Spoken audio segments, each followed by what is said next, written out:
Corey LaJoie, you know, the guy that has the slogan stacking pennies? More like stacking L's, especially as of late. Corey LaJoie has spent his NASCAR career as a journeyman driver, and he falls into that category of journeyman drivers that doesn't overachieve. It's a reason why he's been memed to death by the fan base over the years, because if he's not outperforming his equipment, he's crashing. He went from a somewhat lovable underdog to one of the most disliked drivers in the sport these past few years. He's already dug himself in a deep hole with his poor performance on track, but he just dug himself a deeper hole with what he said recently that has everyone baffled and pissed off. And trust me, I will address what he said later in this video. I feel like Corey LaJoie downslide started back in 2023. What's funny is that 2023 was the best season he put together in his NASCAR career up to this point, simply because he finished races. He had no DNFs that year. For a guy known for crashing a lot, that was pretty impressive for him. So I gotta give him his flowers for that. Congratulations. But that accomplishment is forgotten by a good portion of the fan base, and what people remember Corey LaJoie for that year was underperforming in the Hendrick Motorsports car. Yep, Corey had the opportunity of a lifetime presented to him midway through 2023. Chase Elliott was suspended for purposely wrecking Denny Hamlin in the Coca-Cola 600, so HMS needed a driver for Gateway, so they took a chance on Corey. So if Corey's going over to the 9, who was driving the 7? Carson Hocevar, which is ironic. How did Corey LaJoie do? Pretty terrible.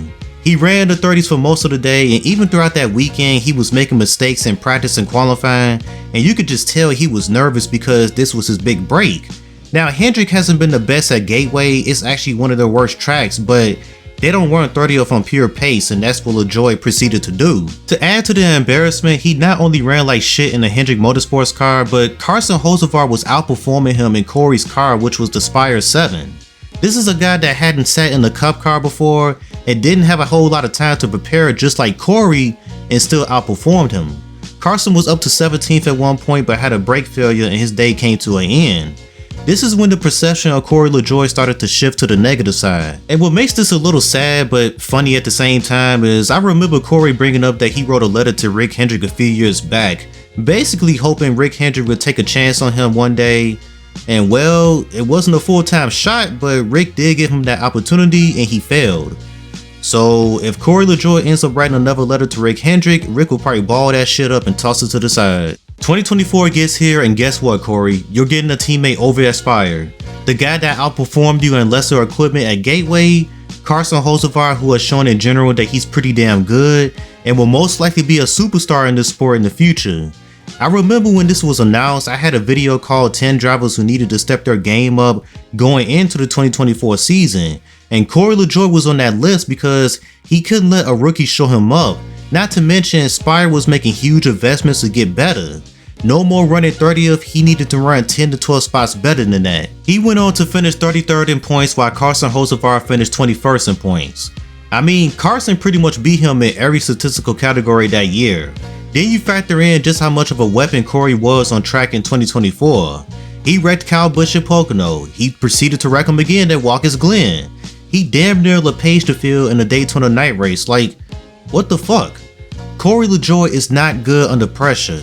He went into 2024 knowing he had a teammate that was going to raise the bar, and Carson did just that. I guess this made Corey drive with desperation throughout the year, which led to so many boneheaded moves by him. Towards the back end of the season, he was, I guess you could say, traded to Rick Rudd Racing while Spire picked up Justin Haley. The funny thing about this trade was that Spire Motorsports was for sure that they wanted Justin Haley full time in 2025, while Rick Rudd was like, we'll see how these last few races go with him behind the wheel of our car. He had a few decent runs, but it wasn't enough to land him a full-time gig for 2025. Which brings us to present day. Corey LaJoie, for the first time in a while, won't be competing in the Cup Series full time. He'll be doing a few select races with Rick Rudd Racing, and yeah, it sounds like a shitty deal, but that's what he chose to sign up for. And it's not like it wasn't any great opportunities out there for him.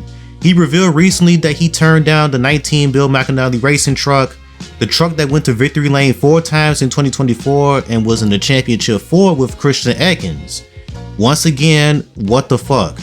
Corey had an explanation behind this decision, so I'll let him have the floor for a second. Yeah, because those guys that say they want to try to win, they win 1 or 2 truck races a year, and then they're lifelong truck guys, and they never get to race on Sunday. It's all about Sunday. I don't want to go run F3. I want to be a Formula One driver. You know, like that's just, I don't know why this media perception. Sure. Do you want to go pump the ego up and hold a trophy on a Friday when there's 12 people in the grandstands? No. I want to compete against the best because I feel like with every group that I've been, groups that I've built from the ground up, any given Sunday we can go contend for a win, whether it's a speedway, we can run top 10 any given week. So I can't also justify to my partners that have been invested in me to go down to the lower divisions because they don't get return for their money. They want to bring their people to the big show, not to a Friday or Saturday show. Okay, so I'll start off by saying that I understand he wants to be in the Cup Series. Everyone wants to make it to Cup.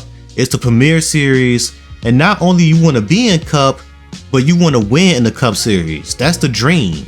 With that being said, you have to look at your situation, and if you're in a spot like Corey where you don't have no options at all, at least in the Cup Series, besides this part-time gig with one of the worst teams in the sport, dude, you ain't about to win shit. The chances are extremely low outside of super speedways, and even then you gotta be extremely lucky to win one of those races, especially nowadays with how the race package is. So you're cool with racing a few times throughout the year in the Cup Series, running around 30th place instead of being in a competitive ride in the lower series? Does he not realize that he has to find a way to raise his stock? Running 30th a few times a year in the Cup Series won't accomplish that compared to going out there competing for wins in the lower divisions. It's not a guarantee that he'll be stuck down there either, but that's the assumption he's running with. Yes, it could happen, but why not take a chance and see where it takes you? Everyone looks at him as a scrub because he hasn't done shit in any of the top 3 divisions. Here's a big opportunity to prove to people that you can drive and change that narrative about you. Also, from what I heard, he turned down a part-time junior motorsports ride a few years back as well.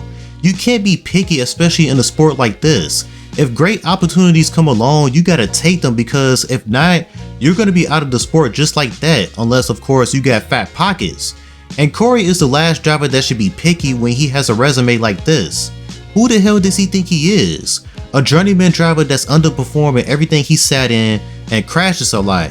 And oh yeah, that's right, he's the son of Corey LaJoie, who, guess what, made a career in the Xfinity series. His father, who won in front of 12 people in the grandstands, who won 2 championships and scored 15 career wins in that series. So you go back to what Corey said to Bob, and he's pretty much making it seem like what his own father accomplished doesn't mean shit because it's not the Cup Series.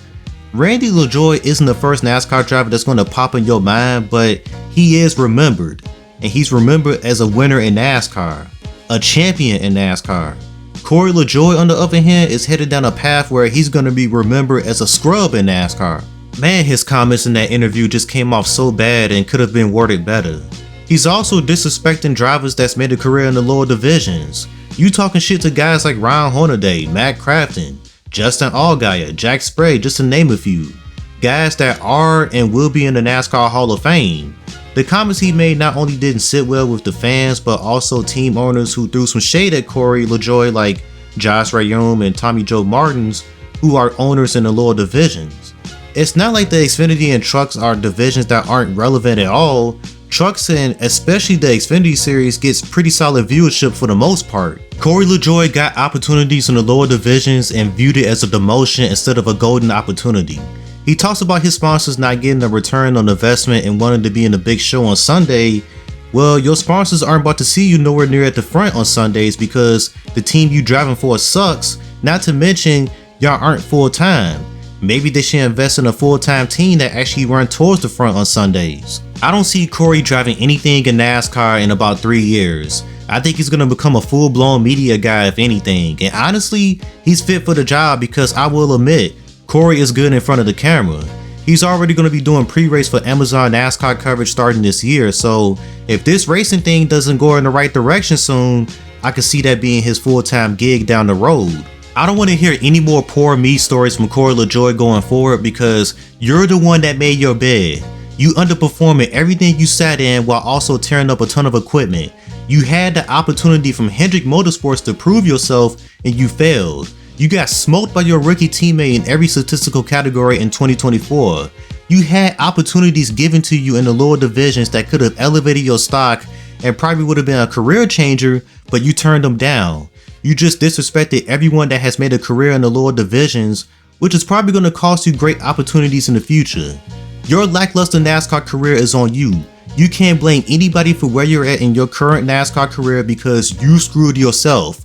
Period. Well, got that off my chest. I didn't even have plans to make a Corey LaJoie video, but after his recent decisions as of late, I had to speak on it. I may have sounded like the biggest Corey LaJoie hater, but I'm really not. He's someone I wanted to see be successful, but he keeps screwing himself over with his poor decisions. And speaking of poor decisions, as I'm recording this video, he raced his way into the Daytona 500, and in his post-race interview, he admitted that he spent his own kids' college funds just to race with Rick Rudd Racing, and I don't even know what to say to that besides he got lucky he made it into the race. And even with him making it into the Daytona 500, it's still not a good look. You use your kids' college funds to help your racing career. And I don't even think this truly helps him long term at least, but anyway. What are y'all thoughts on Corey LaJoie as a driver, his recent comments, and just the downfall he's experienced in recent years? Do y'all feel like I was too harsh on him in this video? Let me know in the comments. I'm gonna go ahead and roll up out of here. Y'all have a good one. Peace.